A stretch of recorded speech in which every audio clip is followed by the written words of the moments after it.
Perkenalkan, nama saya Patrik Devalikaut dengan NIM 25 11 374. Jadi di sini saya akan mempresentasikan hasil proyek saya, yaitu tentang prediksi kualitas tidur berdasarkan pola aktivitas harian, studi kasus data SmartWatch. Video ini adalah dokumentasi final proyek UAS, yaitu Nickel Training saya.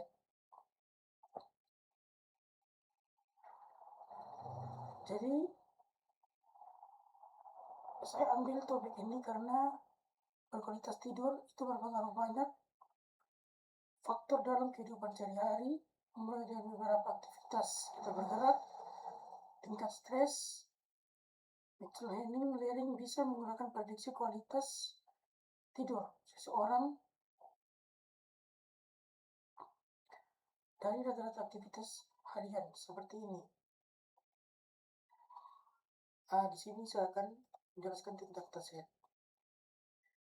Jadi dataset ini saya gunakan Sleep Health and Lifestyle dataset dari Kangle.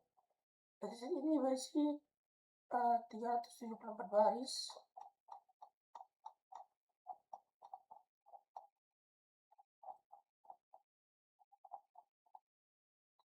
Baris data dan 13 kolom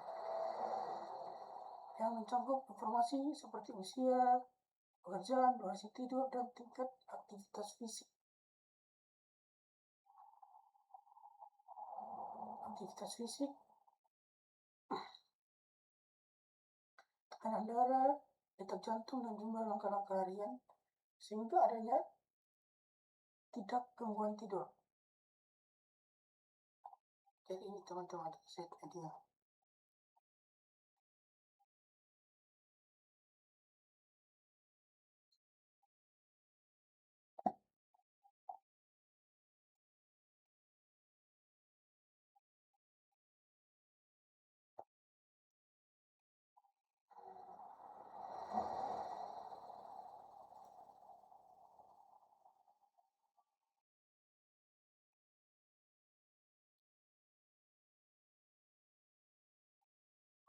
Terus lanjut, sekarang saya akan menjelaskan alur program yang saya buat dari awal sampai akhir.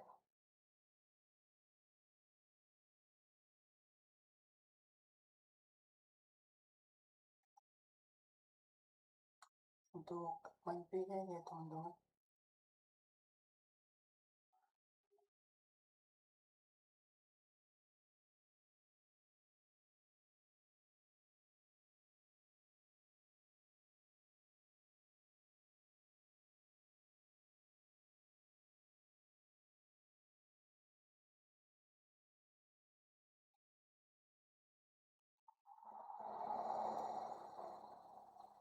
Oke, sekarang kita masuk di PNG. Langkah pertama yang saya lakukan di EDA atau eksplorasi data ini, saya membuat template korelasi untuk melihat hubungan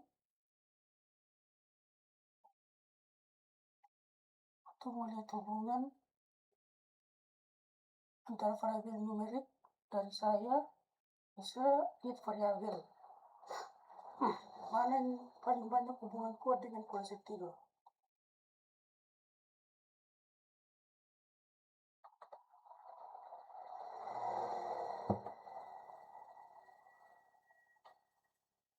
Saya juga membuat box plot untuk mencek tidak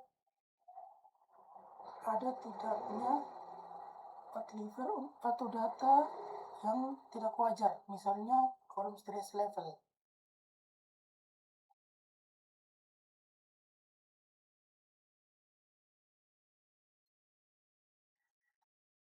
Nah, ini teman-teman, stress level.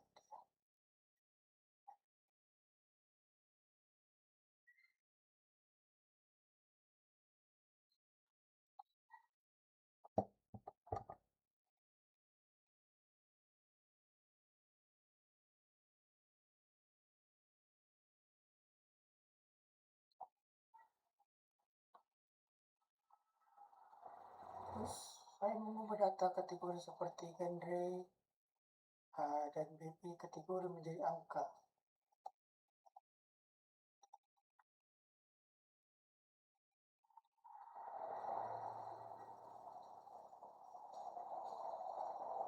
Menjadi angka.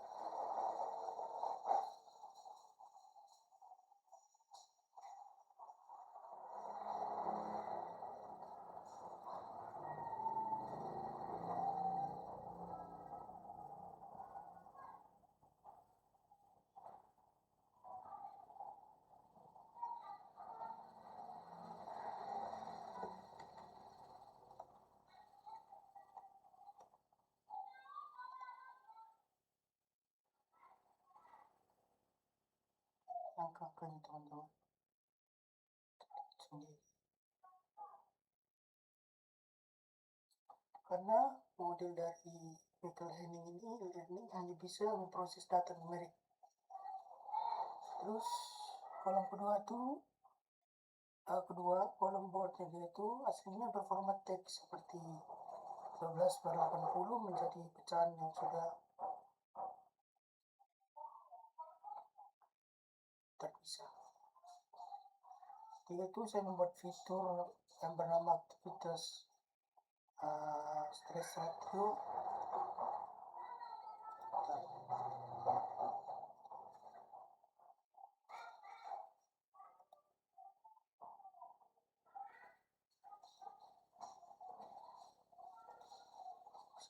Aktivitas ratio itu saya membuat fitur yang bernama aktivitas ratio. Saya memperbandingkan antara tingkat aktivitas visi dengan tingkat stres seseorang. Saya juga membuat pengelompokan usia dalam beberapa kategori umur.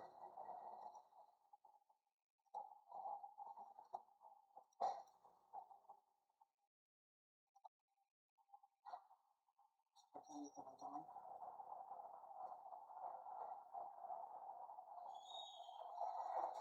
Terus saya juga setelah itu saya melakukan scanning penyamaran skala data menggunakan standar skala. Ini penting khusus untuk model seperti linear regression, terus logistik, dan SVM yang sensitif terhadap perbedaan skala antara fitur seperti untuk model berbasis pohon,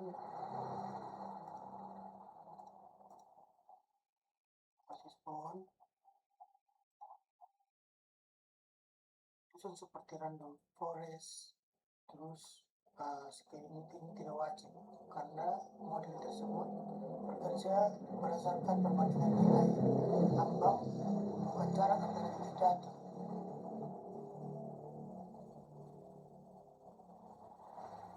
Yang ketiga tuh modelingnya dia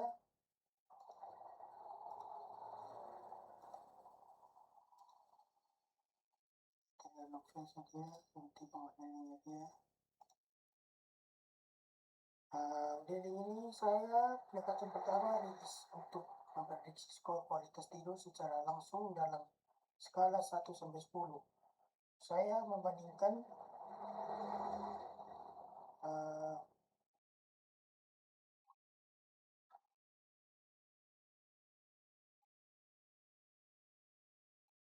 tiga model linear, regression, forest, dan export. Ini teman-teman.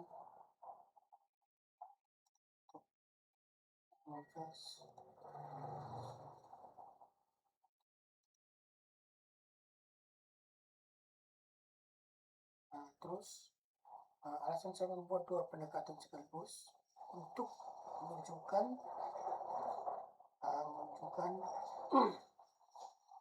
bahwa target yang bisa didekati untuk cara berbeda tergantung kebutuhan apakah kita ingin skor yang presisi atau cukup kategori yang mudah dipahami sama orang lain.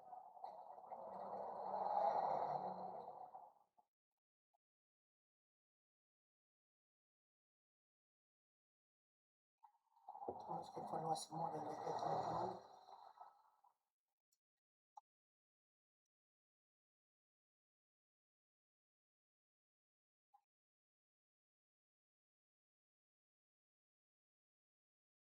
jalankan dulu.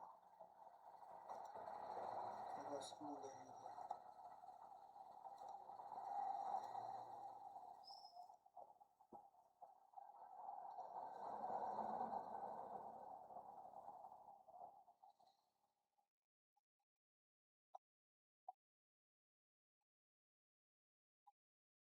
teman-teman, di sini untuk registrasinya itu mengakurasi menggunakan RSA, akurasi dan F1 score. Model ini terbaik logistik, precision dan akurasi.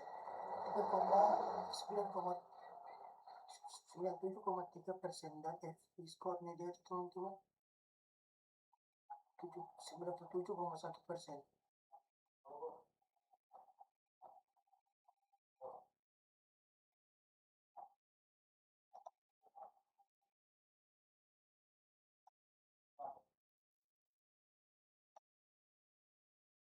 Dari configuration matrix ini kita bisa terlihat model saya jarang salah mengklasifikasikan kategori tidur seseorang.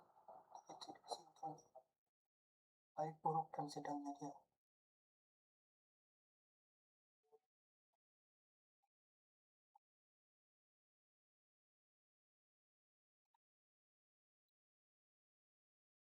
Untuk fitur improve-nya dia dan sub analisis, saya juga melakukan analisis fitur improve untuk melihat variabel mana yang paling berpengaruh terhadap prediksi.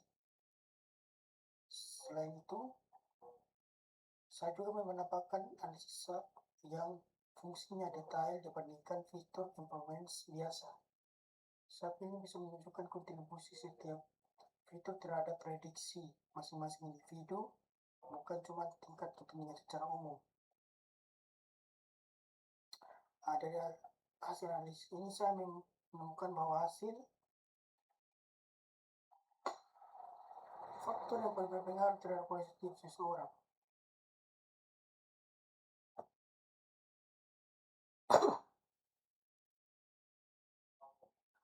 Dan kesimpulan dari ini teman-teman, yang pertama itu random phase.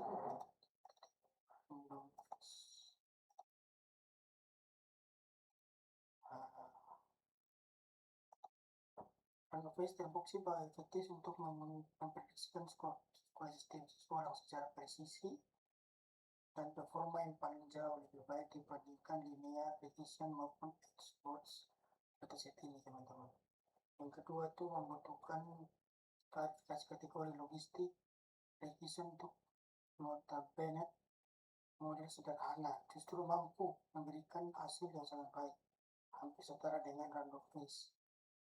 Yang ketiga itu dari sisi insting atau faktor, untuk menjaga tingkat stres tetap rendah mungkin lebih berdampak terhadap kualitas tidur dibandingkan sekedar menambah jumlah langkah harian.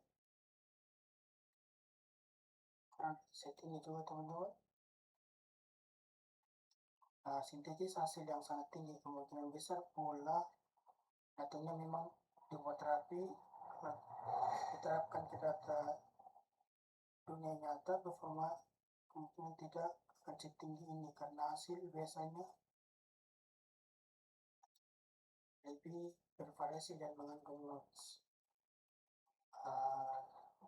Untuk hasil dari perbandingan tadi ini nilainya teman-teman semacam ini, mulai dari model regression, yang kedua juga perbandingan model kualifikasi dan regression teman-teman.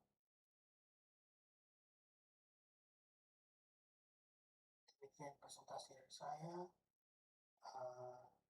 dengan project UAS ini, yaitu naikkan ranking saya. Soal kode lengkap bisa diklik, saya cantumkan di deskripsi laporan. Terima kasih teman-teman, minta maaf jika ada salah.